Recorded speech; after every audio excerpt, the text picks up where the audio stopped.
Première question, sur quoi tu t'es basé? Avoir le point de vue de l'autre d'abord. J'entends le réflexe de vouloir le rassurer, mais comprenez d'abord sa position. Donc, comment tu vis les choses? Qu'est-ce que tu as compris? Tu t'attendais à quoi? Essayez d'avoir un maximum d'informations pour comprendre sa position. Et de fait, tu verras là où ça coince le plus. Parce que comme tu l'as dit, ah ben, finalement, j'accepte la situation. OK? Mais c'est la manière dont c'est fait. C'est un argument, c'est une phrase qu'on m'a dit. Pourquoi il m'a dit ça et puis le contraire le soir? Et en fait, tu vas pas te retrouver à expliquer la même chose. D'abord, comprendre le point de vue de l'autre. Toujours. Vous êtes sur une situation sensible, commencez par creuser. Ne montez pas au créneau comme ça. Et ensuite, ben, comme tu disais, est-ce qu'on doit, enfin, à ta question qui était, est-ce qu'on se plie au système, est-ce qu'on doit déminer? Allez déminer. Toujours. Toujours. Vous aurez toujours plus de crédibilité à aller discuter avec la personne, à condition de l'écouter d'abord. Si vous allez voir la personne pour lui expliquer en quoi elle n'a rien compris, elle a tort et elle doit se plier au système, c'est mort. Bah ouais, donc en fait, tu viens juste enfoncer le clou, t'es à la solde de la direction, j'ai pas d'intérêt. Si par contre je commence par l'écouter, comprendre et lui expliquer en quoi ça changera pas, la personne te dira j'en veux toujours à la boîte, mais toi je t'apprécie. Et c'est ça que je cherche. Moi, ce qui m'intéresse dans tout ce que je vous raconte, c'est comment je développe vos relations avec vos équipes. Je veux que vous soyez des managers où quand vous dites je vais changer de service, il y a des gens qui disent bah moi je te suis. C'est ça l'intérêt. Mais je maintiens la stratégie qui est un, de voir la personne, de comprendre. Et si la personne te donne des arguments très justes et totalement injustes, c'est-à-dire que factuellement il y avait des critères et qu'elle sait que les critères n'ont pas été entendus, écoutés, voire qu'on lui a menti, elle sait que c'est pas toi. Et l'important, c'est ça, encore une fois, c'est que le fait d'en avoir parlé avec toi et que tu puisses dire, OK, je comprends ta position, mais en fait, il y a une décision qui a été prise maintenant, il va falloir s'y plier, point. Bah, la personne, encore une fois, aura un lien avec toi en disant, c'est pas contre toi. D'ailleurs, si j'ai des choses à faire remonter, ça passe par toi, mais j'ai rien contre toi, j'insiste encore une fois. Et je garde le lien avec la personne. Parce qu'elle va peut-être faire la tête à votre N+2, avec N+3, mais elle ne doit pas faire la tête avec vous au quotidien. Donc moi, l'essentiel, c'est comment j'assure mon quotidien. Et si la personne bloque avec vous, en fait, c'est qu'elle ne vous perçoit pas comme crédible sur le sujet et qu'elle compte sur vous pour passer l'info au-dessus. Quelqu'un qui va bouder tous les jours, qui va traîner les pieds tous les jours, qui va montrer des signes de démotivation tous les jours, malgré ce que vous faites, que vous discutez avec, que vous l'écoutez, etc., c'est quelqu'un qui ne vous qui a besoin de passer à l'échelon au-dessus pour faire exprimer des choses où il sait, où il estime en tout cas, que vous ne pourrez rien. Donc à un moment, bah, il faut accepter ça et dire, OK, est-ce que tu veux voir la RH? Est-ce que tu veux discuter avec le directeur de région? Et on crée la chose. Et vous allez voir, la personne va vous dire oui. En fait, elle boude, elle vous montre qu'elle boude pour que vous preniez les choses en main et que vous fassiez quelque chose. Si vous l'ignorez à ce moment-là, qu'est-ce qui va se passer? Et ben, après avoir boudé, elle va commencer à taper des pieds, puis elle va commencer à jeter ses jeux par terre, etc., jusqu'à se faire entendre.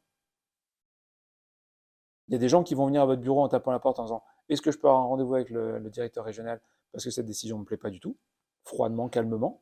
Il y en a d'autres qui ne le feront pas, qui vont attendre qu'on fasse la démarche pour eux.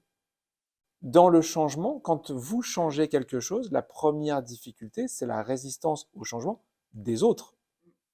L'exemple, il est parfait. Je décide dorénavant de dire je ne suis plus disponible. T'as tout le monde qui va venir à ton bureau. Bah pourquoi? Et qui va t'expliquer toutes les raisons. Voilà, c'est ça. Donc comment je casse ça? Nous, on a pris un temps de réflexion. Il y a des choses, et je suis très content, qui n'étaient pas évidentes pour vous il y a quelques jours, qui le deviennent. Mais vous avez pris le temps de réfléchir, on a pris le temps d'en parler. Ça ne peut pas spontanément sortir dans la tête de vos collaborateurs qui, parce que vous revenez de formation, disent on sait ce que tu as vu pendant la formation, on sait pourquoi tu vas changer, et on est d'accord avec toi. Donc, juste dire, qu'est-ce qu'ils t'ont picousé là-bas on va attendre que tu redescendes, et puis on va reprendre nos habitudes, quoi. Donc, il faut leur expliquer. Il faut leur expliquer pourquoi c'est nécessaire, il faut leur expliquer qu'est-ce qu'on va mettre en place, et il faut leur demander d'être votre garde-fou. Si vous voyez, eh ouais, si vous voyez que j'ai tendance à répondre trop vite, si vous voyez qu'au lieu de prendre rendez-vous, je le fais entre deux coins de porte, dites-le moi, pour que eux-mêmes soient acteurs du changement. Sinon, ils vont dire, on voit les règles, mais entre ce que tu dis et ce que tu fais, bah, ce que tu fais, c'est ce qu'on attendait de toi, bah, on change rien. Et on se retrouve avec un écart qu'un jour tu vas payer. Donc, expliquer, quelles sont les nouvelles règles, partager sur les nouvelles règles et leur demander de vous aider dans la mise en place, d'être le côté blindside, le côté backup, le côté feedback, pardon, de vous faire le retour en disant bravo, tu fais des progrès, tu avances là-dessus, ou non, en fait, tu fais toujours comme d'hab. Moi, je peux pas m'en rendre compte, je suis naturel comme ça. Je dis, point fort, réactivité. Et j'ai mis exprès réactivité, disponibilité. En fait, un des éléments dans l'exercice point fort, difficulté, vous allez voir que sur chaque point fort, on l'a vu avec toi, il y a une difficulté derrière. Et sur chaque difficulté, il y a probablement un point fort. Parce que sur une difficulté, vous êtes attentif. Donc sur une difficulté, vous allez faire attention et vous allez progresser. Comme j'aime à dire, on ne peut pas être... Quand on dit à quelqu'un t'es généreux, c'est très positif. Quand on dit t'es radin, c'est très négatif. Mais tu peux pas être généreux si d'abord t'as pas mis de l'argent de côté. Comment tu mets de l'argent de côté? En étant radin. À toutes les qualités, il y a le versant autre. Toutes. Et à tous les défauts, il y a l'autre. Ah, je suis quelqu'un de très ouvert, de très disponible, de très présent. Oui, mais si tu prends pas du temps pour toi à un moment enfermé dans ta bulle à répondre à personne, un jour tu vas exploser. Faut les deux. Donc il n'y a pas de sujet parfait, mais justement il y a des oppositions. Il faut être réactif, mais comment je peux être réactif sans tomber dans cet excès de disponibilité et trouver l'équilibre entre les deux. Partager la nouvelle règle, expliquer, partager, faire valider et demander aux uns et aux autres d'être votre garde-fou. Et c'est valable pour d'autres changements. Je me rends compte que notre fonctionnement ne nous convient pas, que c'est compliqué pour toi, pour moi. Viens, on se pose et on va décider d'un nouveau système. Évolution, faire évoluer.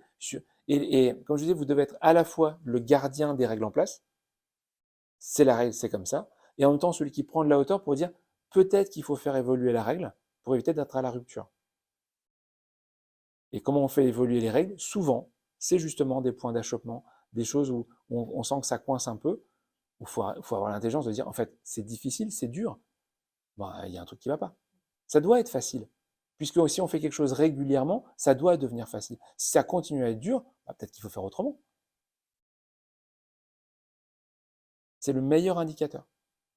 Votre quotidien doit être facile. Si votre quotidien n'est pas facile, c'est que vous n'avez pas la bonne méthode. On fait pas un métier, enfin, personne ici n'a un métier qui normalement nous demanderait de souffrir tous les jours. Si vous souffrez tous les jours, vous allez finir par démissionner. C'est pas un burn-out, parce que si vous souffrez tous les jours, vous êtes plutôt dans la dépression et dans l'évitement. Mais si vous souffrez tous les jours, vous ne prenez pas de plaisir dans votre travail, c'est l'enfer. Et dans 99% des cas, à ma connaissance, la première raison pour laquelle vous souffrez dans votre travail, c'est que vous n'êtes pas assez compétent pour le faire facilement. Si vous aviez toute la compétence, il serait facile. Et on revient sur l'intérêt de voir les compétences des collaborateurs pour les faire grandir. Petite transition avec l'entretien annuel demain. Donc quand c'est difficile, allez voir pourquoi, allez creuser pourquoi, allez développer la compétence, allez mettre à jour la règle du jeu, mais il faut créer un environnement facile. Il n'y a pas de raison d'avoir des environnements difficiles. Ça peut être le cas temporairement. On a un collaborateur qui est en arrêt, on a un collaborateur qui est parti en vacances, on a un changement de système informatique, période difficile entre deux périodes faciles, mais ça veut dire qu'on doit revenir à une période facile. Si ce n'est pas le cas, vous n'avez pas bien fait votre job de manager. Si vous faites ça, si vous avez toujours ça en tête, quand vous créez un environnement facile, confortable, agréable pour des collaborateurs, les collaborateurs sont dans les bonnes conditions pour faire les résultats que vous attendez. Si vous n'avez pas les bonnes conditions pour performer, vous ne pouvez pas demander à vos collaborateurs de faire les résultats que vous attendez. Donc les résultats doivent être un indicateur de votre management et doivent être un indicateur du travail que vous avez fait, que vous avez mis en place. Ils sont bons, bravo. Ils ne sont pas bons, qu'est-ce que vous corrigez? Mais ce n'est pas une fin en soi, les résultats, on s'en fiche. On revient sur Manager 360 et on revient sur le fait que vous devez aussi, là où on explique les règles aux collaborateurs, j'ai mes collaborateurs, je vais revenir de formation et je vais leur expliquer que je vais être moins disponible que d'habitude. Réactif, oui. Disponible à un moment choisi, oui. Pourquoi, comment? Ah ok, on a compris, merci de m'avoir expliqué.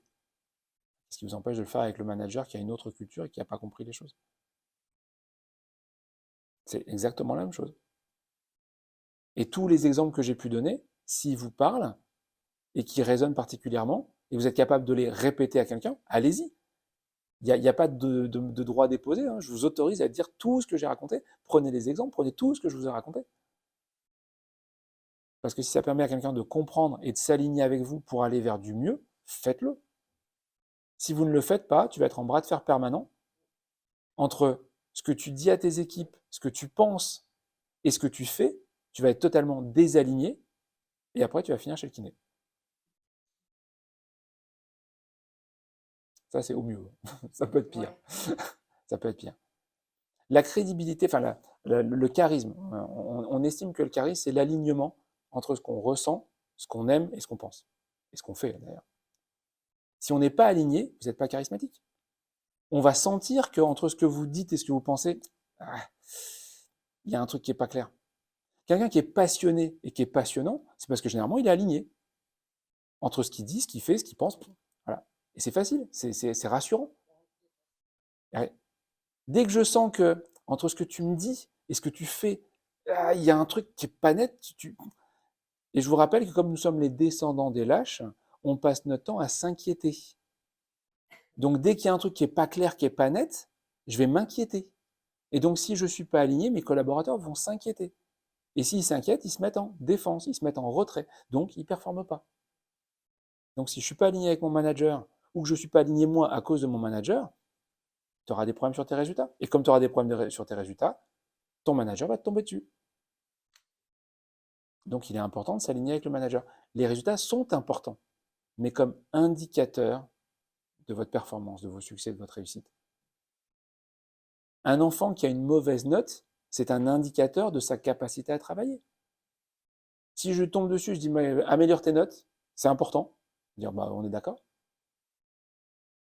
Il revient après avec une note toujours mauvaise, je lui hurle dessus en disant je t'avais dit de faire un progrès, de faire un effort, tu l'as pas fait. Qu'est-ce qui se passe si vous n'arrêtez pas de faire ça? Vous sentez bien que sur le gamin, vous allez juste le traumatiser. Tu as une mauvaise note, ça me montre que tu ne sais pas correctement travailler. Voyons ensemble comment tu travailles, voyons comment je peux t'aider. Et c'est là où les parents rentrent dans leur rôle, soit en voyant avec les preuves, soit en prenant des preuves, soit en faisant eux-mêmes. Après, il y a plein de situations.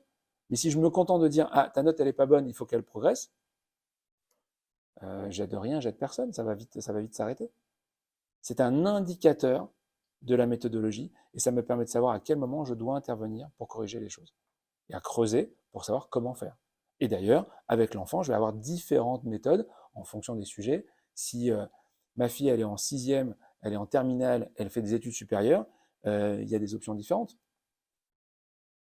Parce qu'il y a un moment où je ne pourrais plus aider, donc je vais faire aider autrement.